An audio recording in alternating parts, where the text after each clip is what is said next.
Hey guys, I'm very happy to be joined today by Danny McCormick. He's a state representative from my home state of Louisiana, and he's from, just a quick little bit of background on Danny. Danny is responsible for District 1, which is the Bossier and Caddo Parish areas. Those of you outside the state of Louisiana will remember that we have parishes instead of counties in our great state. And Danny's a freshman state representative, and he's actually, the way I would see it, making waves, at least in my industry here in the state of Louisiana, because very seldom do we have any pro-gun bills that are put forth in the state. And typically we run through a lot of the anti-gun bills, the normal run-of-the-mill ones, and we'll get it more of that here in a little bit with Danny. But Danny was actually putting forth, and let me get the right number, House Bill 72 is being proposed, and it's pre-filed already in legislation. Danny, I'm going to turn it over to you, and you tell me a little bit about this bill instead of me trying to redefine what it is, even though it is pretty simple. I've got a one-page description of it right here. I'm going to turn it over to you, Danny. First of all, welcome to the show. Can you explain House Bill 72 to us a little bit? Thank you, Paul. I sure do appreciate the opportunity of being on your show. It's very refreshing to have a fellow Second Amendment supporter interviewing me right now. And I will tell you, Paul, a little background on this is I do represent a large portion of Caddo Parish and portion of Bossier Parish. And the number one question I had when I knocked on the doors in my district was, will you run a constitutional carry bill? People are tired of their liberties being taken from them. And my area is a huge Second Amendment supporter, like most of my state. And this bill, like you said, it's just a real simple bill. In Louisiana, right now, we can open carry without a permit. And basically what this bill does, it makes you be able to conceal carry without a permit. And so it just mimics the open carry bill that's already open carry, which is already legal here in the state. You know, most people are concerned about their liberties. As you very well know, we live in a constitutional republic, and our rights are given to us by God and spelled out in the Constitution. And in a constitutional republic like we live in, the responsibility and the right belongs to the individual.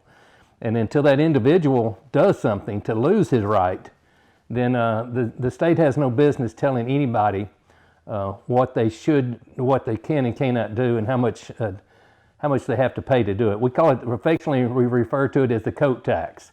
You carry a pistol on your hip, and if you put on a coat and cover it up, now you have to pay the coat tax, and that's just foolishness to us. And one other thing too, you know, here in Louisiana, we talk a lot about criminal justice reform. For your viewers that may not know, Louisiana in the past was the number, we'd imprisoned more people than anybody else in the country. I think we may be down to number 2 now, but criminal justice reform is very important to me too. But the people that push criminal justice reform also push more laws. And it's silly to me to think that you're going to send legislatures to Baton Rouge to make silly laws like this one right here, and then be shocked and appalled when they put more people in the prison. So part of criminal justice reform, in my mind, is not letting hardened criminals out of jail, but eliminating dumb laws that make criminals out of honest, hardworking men and women in Louisiana. Yeah, that's a good point too. And one thing that I've noticed, and I think a lot of people probably have noticed, when a lot of these anti-constitutional or unconstitutional anti-gun bills are put forth, is that it seems like they tend to have more teeth towards the honest, law-abiding gun owner like ourselves, whenever there's a slew and a plethora of existing bills on the books already that never seem to be enforced against the people who are actually breaking the laws. A lot of these new laws are intended for people like you and I, and they have no intention of enforcing these laws against the people who are already incarcerated or locked up and let out with reduced sentences, because they don't enforce the actual gun laws that are on the books that they could give these people lengthier terms. So yeah, you kind of get mixed signals from a lot of these people who are putting forth these reform bills as far as incarceration, whenever they don't want to enforce any bills that we have out there now that kind of have teeth already. Yeah, that's correct. That is correct. I mean, the having to have a permit to conceal carry a weapon in Louisiana, it just affects the honest people. Like you say, the dishonest people, they're going to carry concealed anyhow. So that's the ones we need to be targeting. So yes, I agree with you 100%. Yeah, and just to go a little bit more into the bill a little bit, first of all, I had to ask, let's see, I see that it was referred to the Committee on Administration of Criminal Justice. So would you happen to be on that committee, or is that just referred to the committee? That's just referred to the committee. That's the one it has to go through to make it to the House floor. Okay. I feel comfortable with that committee. What has happened in the past, Paul, is when somebody like me runs a bill like this, sometimes people run bills that are companion bills that are watered down. And what those companion bills have been in the past for is to give cover to those Republicans that don't want to vote for a true bill like mine, but they can vote for this one and say they voted for a constitutional carry bill. But mine is a true liberty bill. I mean, it's down to the bottom line. It's made for the Second Amendment supporters, not the people that say they're for the Second Amendment, but never seem to get legislation through Baton Rouge that actually support the Second Amendment. Okay. Quickly, I want to go through some points here, and they're going to seem redundant for those people who already are frequent purchasers of firearms or already have their concealed carry license. But some of the qualifications in order to be able to receive a constitutional carry, I guess you could say right, in this case, without having a better term for that, would be pretty much things that are already in place for people who have existing concealed carry permits or who fill out a 4473 to purchase a firearm. Things like agreeing to hold harmless. This was probably the only thing that I saw was agreeing to hold harmless in identified departments. To me, that seems more like of a release of liability, if you will, where the rest of the requirements were be a resident of the state, 21 years or older, not be mentally adjudicated or anything like that, and not being ineligible to possess a firearm in the first place. Those are things that already are in place. It's not like these are additional or new requirements or qualifications. Am I missing something on that? Well, in my particular bill, you will be able to conceal carry without a permit if you're 18 years of age or older. Okay, I got you. Yes, so, sir. And right now, correct me if I'm wrong. Can you get a concealed carry in the state of Louisiana permit if you're under 21, or is it required to be 21 and older? You know, I honestly don't know the answer to that question, to be honest with you. I think it's 21, but I don't have that on the front of my tongue at this moment. Yeah, I believe it might be 21 or older. I'm not 100% sure. So This would be a difference, something at least to me, if you were allowing 18 and older, which, I mean, I totally support and agree with that. I think that's sure. There's people feeding their families out, working, living on their own. I've had this argument all along about people, especially the idiotic laws that are put forth where someone can't buy a gun and possess a gun under the age of 21 in some states, depending on what type of gun it is. I think that is completely foolish, and I think that's setting young families and young parents up for some type of I mean, there's definitely violence out there. Violence does not discriminate. Criminals don't ask you if you're 21 or older before they attack you. And, we're asking these young parents, what if I have a guy that's on his own, that's not 18, 19 years old, has a young child at home and a young wife?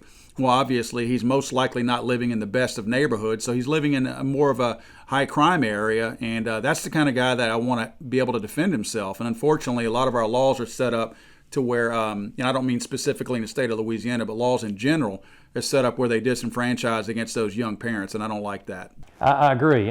Just because you're young doesn't mean you don't have the right to defend yourself against somebody that's going to rape you or hurt you or harm you. Just because some bureaucrat somewhere thinks that's okay, I don't think that's okay.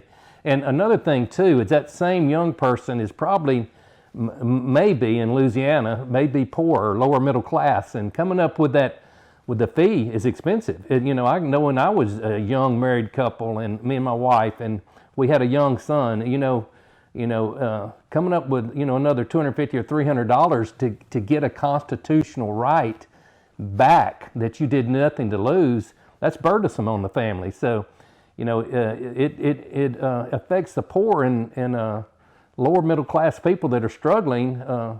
With the price can keep them from defending themselves even.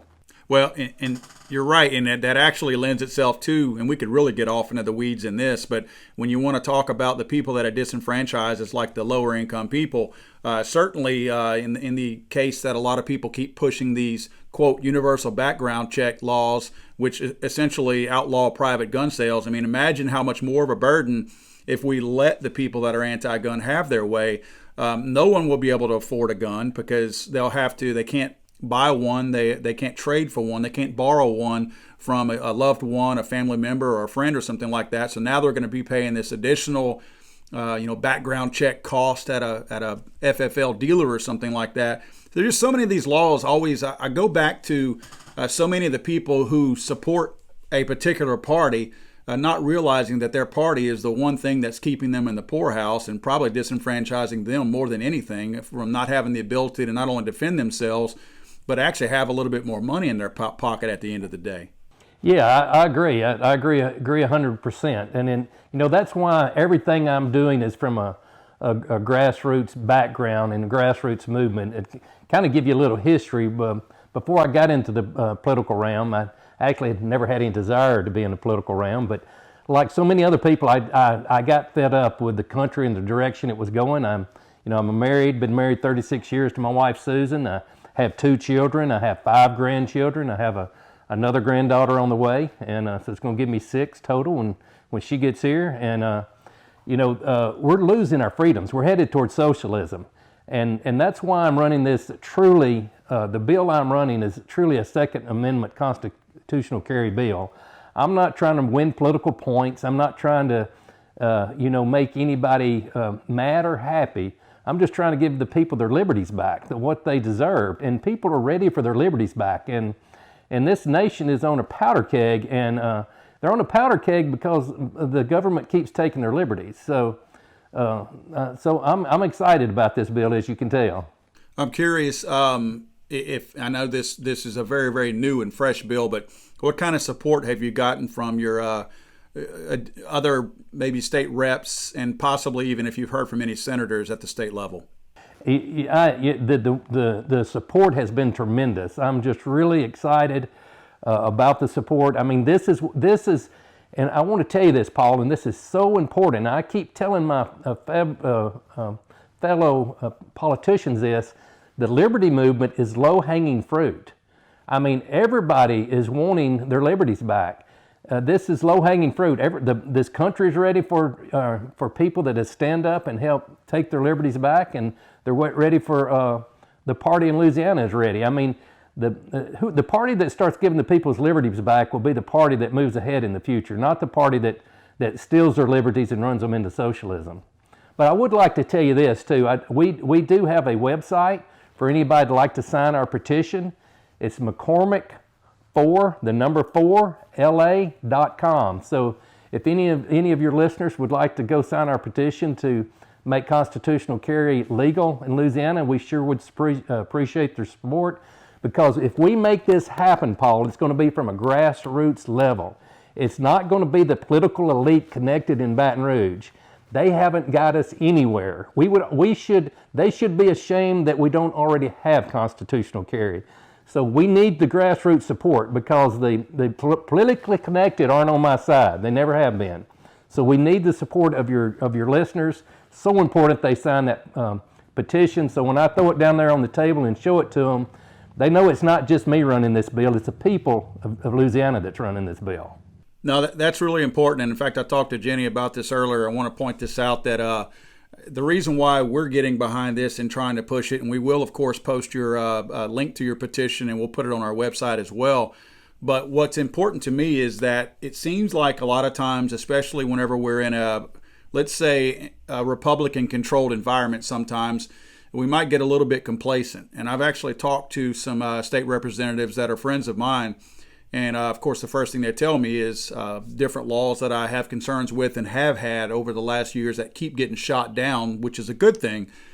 I've been given reassurance that, you don't have to worry, these things aren't going to happen. Well, the problem is that's sometimes how we get these bills snuck through in the middle of the night, because so many people out there are more concerned with who won the 7th season of American Idol or something like that. That it's more the drive-by type of news consumers out there. They want their news and their information in small bite-sized pieces that they don't have to spend much time doing any research. And a lot of times what you find is, especially with people moving away from standard traditional television and consuming their news and their things on social media, is that they don't get their local updates and their local news. It's more of a national level. And a lot of these bills out there, Virginia is a perfect example of it.